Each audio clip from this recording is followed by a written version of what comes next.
গণহত্যা ও গণগ্রেফতারের প্রতিবাদে এবং শিক্ষার্থীদের ৯ দফা দাবি আদায়ের লক্ষ্যে আজ সারা দেশে দোয়া, কবর জিয়ারত ও ছাত্র জনতার গণমিছিল কর্মসূচি পালন করেছে বৈষম্য বিরোধী ছাত্র আন্দোলন। মসজিদে জুমার নামাজ শেষে দোয়া মোনাজাত এবং মন্দির, গির্জাসহ সব প্রার্থনালয়ে প্রার্থনার আয়োজন করা হয়েছে। সেই সঙ্গে জুমার নামাজ শেষে শহীদদের কবর জিয়ারত ও ছাত্র জনতার গণমিছিল হবে। গেল রাতে প্রকাশিত প্রেস বিজ্ঞপ্তিতে এসব কর্মসূচির বিষয়ে জানানো হয়। এতে অংশ নেওয়ার জন্য শ্রমিক, পেশাজীবী, সংস্কৃতি কর্মী, গণমাধ্যম কর্মী, মানবাধিকার কর্মী, বুদ্ধিজীবী, আলেম ওলামা সহ বাংলাদেশের সর্বস্তরের নাগরিকদের প্রতি আহ্বান জানানো হয়।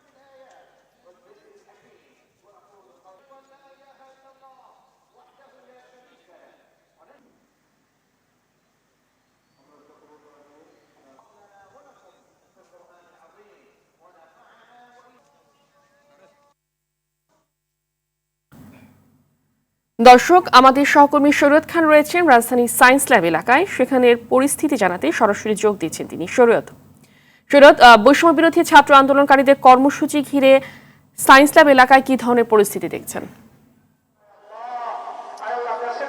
হামিদা, আপনি জানেন যে আজকে জুম্মার নামাজ শেষে প্রতিটি মসজিদে এবং অন্যান্য ধর্ম উপাসনালয়ে তাদের মোনাজাত করা হবে যারা এই আন্দোলনে মারা গিয়েছেন। তো এখন পর্যন্ত এই নামাজ মাত্র শেষ হলো এবং মোনাজাত কিন্তু এই মুহূর্তে চলছে। আর এই আমরা রয়েছি এই বাইতুল মামুর জামে মসজিদের ঠিক সামনে। আপনি দেখতে পাচ্ছেন যে এখানে মোনাজাত হচ্ছে। আসলে যারা মারা গিয়েছেন তাদের আত্মার শান্তি মাগফিরাত কামনা করে মোনাজাত করা হচ্ছে। এরপরে আর এছাড়া এখানে যেন কোনো অপ্রীতিকর ঘটনা না ঘটে সেজন্য কিন্তু অতিরিক্ত পুলিশ মোতায়েন করা হয়েছে এখানে। কিন্তু এছাড়া অন্যান্য তাদের যে সাজোয়া যান সেগুলো কিন্তু রাখা হয়েছে। তো এরপরে তাদের যে কর্মসূচি, সেই কর্মসূচি অনুযায়ী যারা মারা গেছেন তাদের কবর জিয়ারত করার কথা এবং তারপর হলো গণ মিছিল, যেটা সেই কর্মসূচি পালন করার কথা।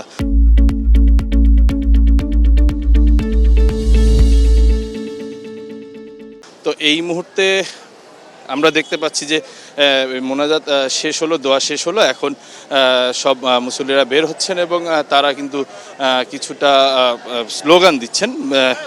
সেই আসলে যেই তাদের যে আন্দোলন কর্মসূচিতে যারা মারা গিয়েছেন তাদের জন্যই আসলে।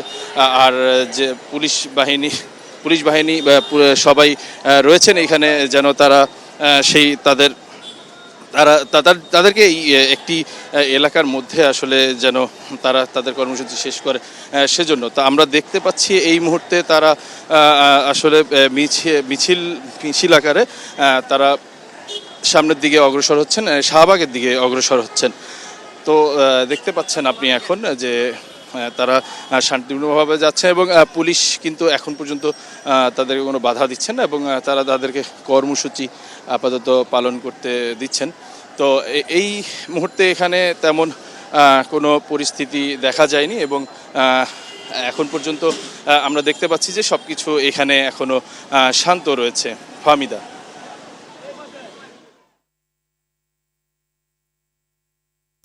শরীয়ত, ধন্যবাদ।